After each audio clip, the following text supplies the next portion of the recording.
Hello guys, दसैँको दिनको भ्लगमा तपाईँहरू सबैजनालाई स्वागत छ।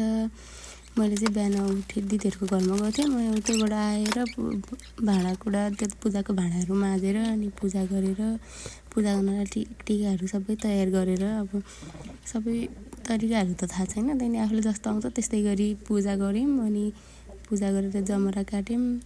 जमरा काटेर राखेर सबै चढायौँ, ढोकातिर नि पूजा गऱ्यौँ, गाडीलाई नि पूजा गऱ्यौँ। अनि त्यसपछि धुपबत्ती बालेर राख्थ्यौँ। हामीले अब अहिलेसम्म पूजा गरेको छैन नि त। अनि बाबुको पहिलो दसैँ अब राम्रोसँग गरिदिउँ न, के कस्तो हुन्छ भनेर अलिअलि सोधेर कसैसँग अनि जस्तो आउँछ त्यस्तै गरी पूजाआजा गऱ्यौँ। अनि गरेर टिका जमरा काटेर चढाइदियौँ। त्यसपछि चाहिँ अब हामी तिनजना मात्रै थियौँ नि त, त्यही भएर क्यामेरा मिलाउँदा एकजना क्यामेरा मिलाउने, अब हामी दुईजना चाहिँ बस्ने। अनि बाबुलाई समाउनै गाह्रो भइरहेको थियो क्या, यता गऱ्यो उता हेर्छ, उता गऱ्यो यता हेर्छ। अनि त्यसपछि हामीले चाहिँ टिका सुरु गऱ्यौँ है, क्यामेरा रेडी गरेर। Happy first Dashain, happy first Dashain. पल्तालाई होला नि लाउने। शनिको ह्याप्पी दसैँ। ठुली ठुली हुनु, माथि हेर, ठुली ठुली हुनु, पापा मम्मीलाई माया गर्नु। तिमी छुट्टी के गरेकी एक त माया गर्नु है ल।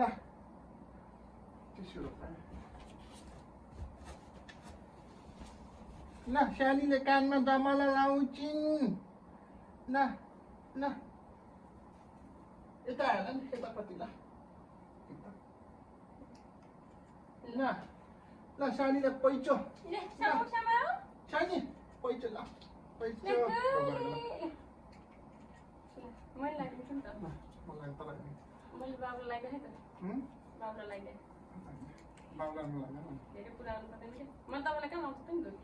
ल ठुली ठुली हुनु, बुढालाई माया गर्नु, धेरै ज्ञानी हुनु, मिठो मिठो पकाएर दिनु है।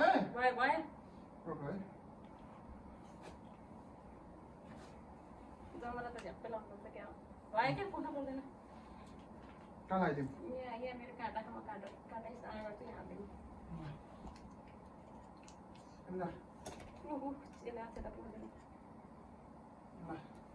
ल पैसो ल ल आशीर्वाद ल बाबुले लाग्यो तैँले। यिनी पैसा खान्छन्, तिमी पैसा खाने हुन्न। सामान त्यसले हुँदैन त्यो सेतो लाग्छ।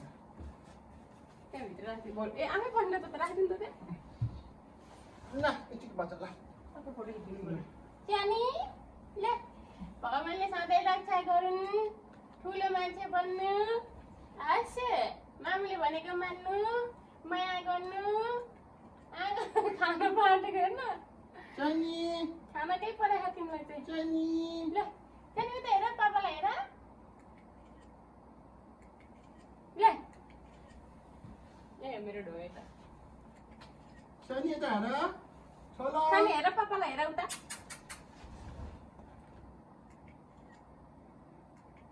राम्रो। अब हाम्रो तिनजनाको बसेर खिचौँ। यहाँ आउनु मेरो पछाडि, ए त्यहाँ अगाडि मात्रै नि हुन्छ। ल ल सानी यता हेर है पापालाई।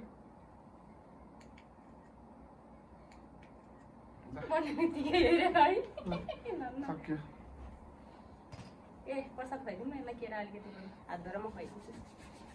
अनि हामी तिनीहरूको टिकटक बाँधिदिने है, तपाईँले माग्नु आफै अलिकति रातो रातो पाउनु पर्यो।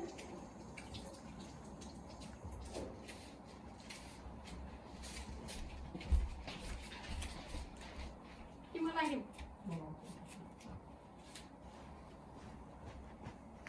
सानी बनाना खान्छ हो, बनाना काँचै रहेछ बनाना।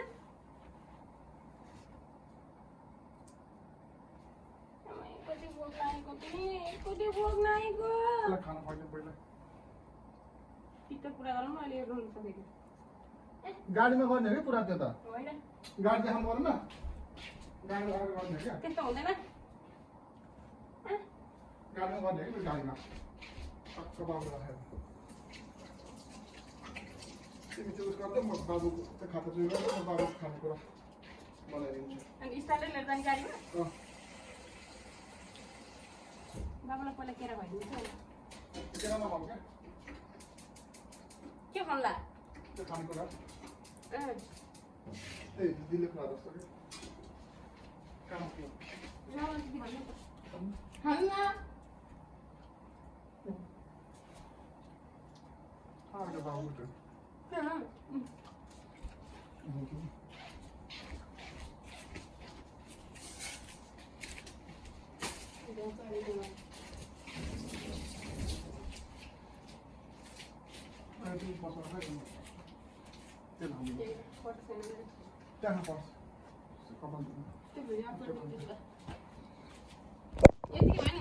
हामी हिँडेको माइत टिका लाउन है जानी मामाको जानेको कति खुसी भयो कि आमा जुत्ता लाग्यो एउटा खुट्टाको त अर्को खा एउटा कता गाइस हामी आइपुग्यौँ यहाँ अनि दाइले यहाँ पुरा हामीलाई तयारी गर्दै हुनुहुन्छ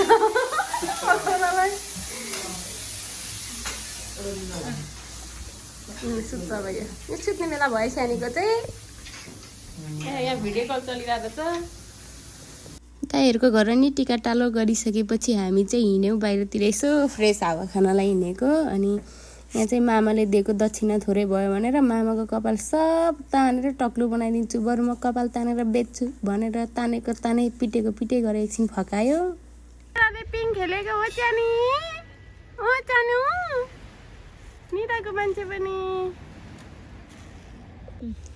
अनि अब दसैँको दिन भुइँ छोड्न पर्छ अरे भनेर पिङ खेलेको हामीले चाहिँ दिदीले भिडियो खिचिदिनु भएको मोटी न मोटी मोटो न मोटो बाबु सबैलाई मोटो निकालिदिनु भएको छ उता दाइ एक्लै खेल्दै हुनुहुन्छ यता समुद्र नि छ है भनेर दिदीले देखाउँदै हुनुहुन्छ पिङबाट हेर्दाखेरि समुद्र देखिन्छ है भनेर ल बाई बाई गर भन्नुभयो अनि बाई गरेको छ्यानी भर्खर निन्द्राबाट उठेको थियो बाई नै गर्न मानेन हामी आयौँ यहाँ समुद्रमा अनि छ्यानीले खेल्दैछिन् पिङ पापा छोराले पिङ खेलेको हो तपाईँको पेट कत्रो हो क्या वी आर गोइङ यहाँ गयो खानु